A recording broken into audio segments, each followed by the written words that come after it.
A presidential assassination attempt on June 5th foiled? An important update out of Tucson? And digging deeper into the mysterious death of Anthony Bourdain. Buckle up, this is an SGT Report news brief you won't want to miss.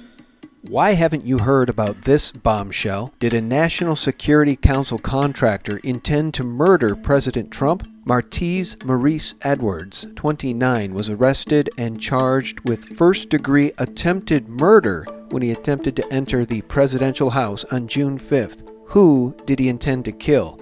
And why has the Mockingbird mainstream media remained mostly silent about this shocking news? Get the full scoop now at sgtreport.com. I'll provide the link below this video. Also tonight, we revisit the Tucson drama. Today, we were contacted by Oath Keepers founder Stewart Rhodes, who wanted to clarify that his organization is in no way partnered with Veterans on Patrol or its spokesman, Louis Arthur. Oath Keepers is on the ground in Tucson only as independent investigators.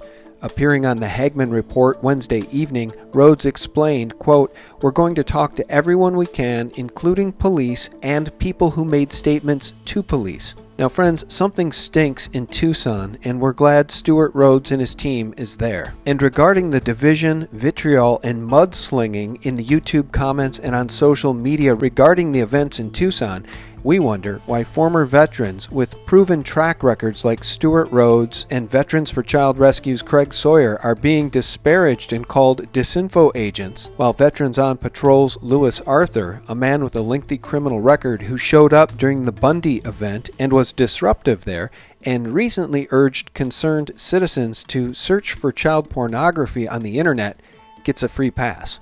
Something very fishy seems to be going on in Tucson, and the guys behind the dead fish smell are not Craig Sawyer or Stewart Rhodes. Which leads me to this tweet tonight from our friend the Honeybee, who writes, "The plot thickens. Tucson Police Chief Magnus, who is married to Terrence Chung, a criminal defense attorney, was in court less than a year ago as police chief for the Richmond Police Department, covering up child sex trafficking."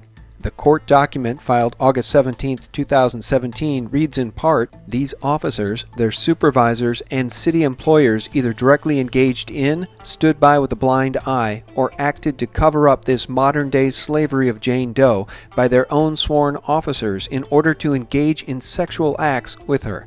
They expressly and or implicitly coerced Jane Doe to continue such acts for her so-called protection. These acts constitute unlawful forced labor and sex trafficking amongst Richmond Police Department officers and have caused Jane Doe to suffer unimaginable abuse and pain that she and her family will endure for the rest of their lives." And friends, none of the news coming out of Tucson should distract us from the big picture that child sex trafficking is a systemic problem across the United States. The sad truth is that human trafficking is a real problem plaguing each and every community here in the United States. And satanic ritual abuse is often a part of the story as well, leading all the way to the top of governmental power structures around the globe. Whether or not the Tucson bunker was used for child trafficking, we know for a fact that smugglers take men, women, and children across the U.S.-Mexico border by the tens of thousands every year.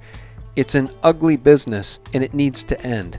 On the other end of the spectrum, of course, are far more sophisticated operations. We've covered a few of these operations in the past, including the Art and Embassies program and the ties to James Alefantis' secretive Pegasus Museum in Washington, D.C., which may in part explain why GQ crowned Alefantis, a pizza shop owner, the 49th most powerful man in D.C. We'll conclude this news brief with the mysterious death of international man of travel and cuisine Anthony Bourdain.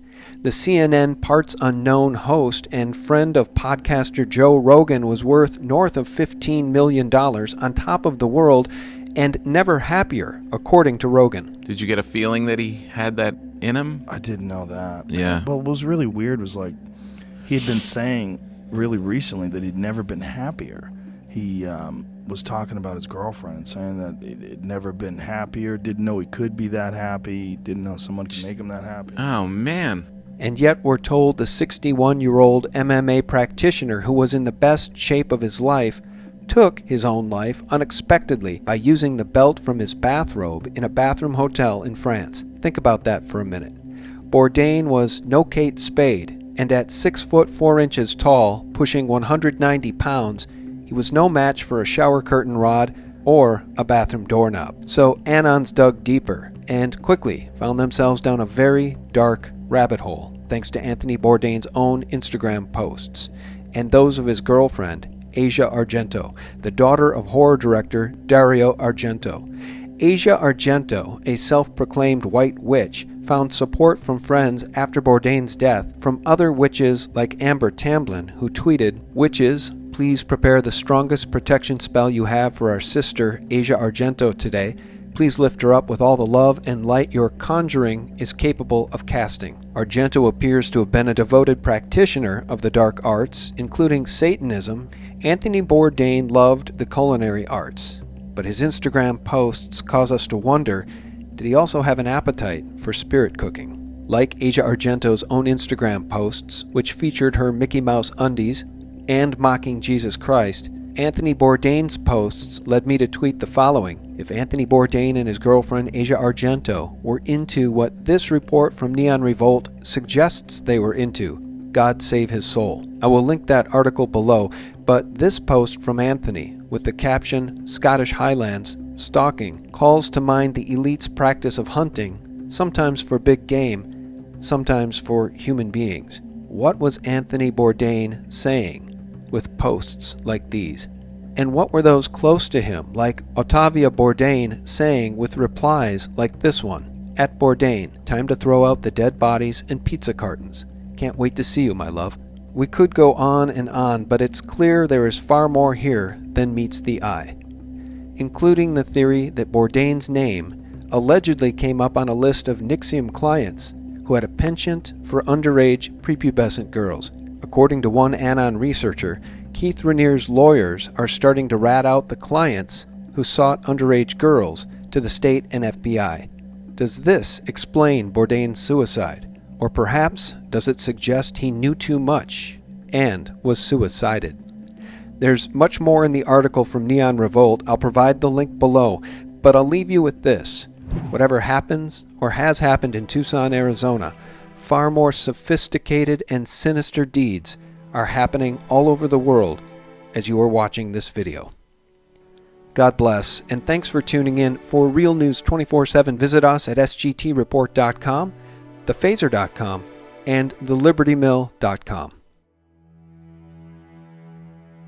The sad truth is that human trafficking is a real problem plaguing each and every community here in the United States. Enough is enough.